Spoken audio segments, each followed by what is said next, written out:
Manish Rexon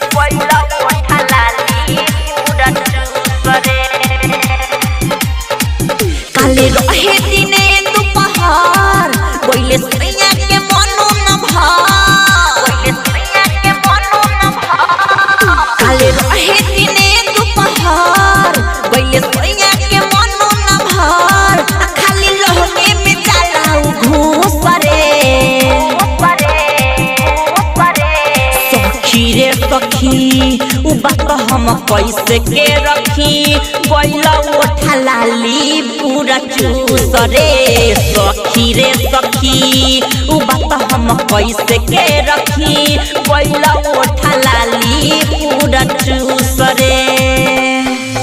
गइला ओठा लाली पूरा चूस रे DJ Manish Rexon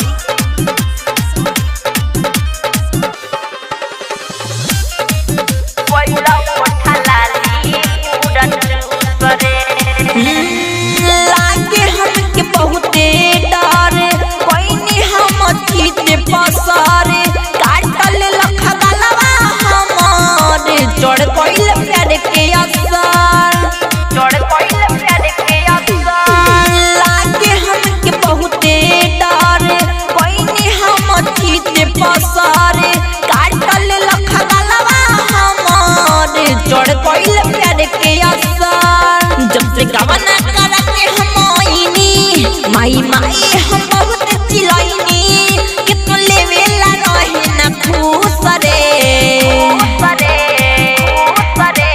सखी रे सखी उ बात हम कैसे के रखी गइला ओठा लाली पूरा चूस रे सखी उ बात हम कैसे के रखी गइला ओठा लाली पूरा चूस रे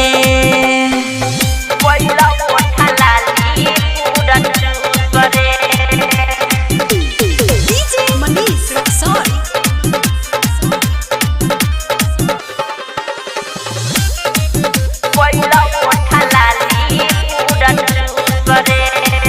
हाँ तेज पर करे लगे देहिया पर चढ़े लगे राइटर यदि उल्लाह के तोई को न शरम लगे हाँ तेज पर करे लगे देहिया पर चढ़े लगे राइटर यदि उल्लाह के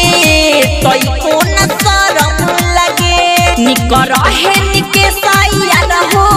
रहे पावेला रहु तैयार हो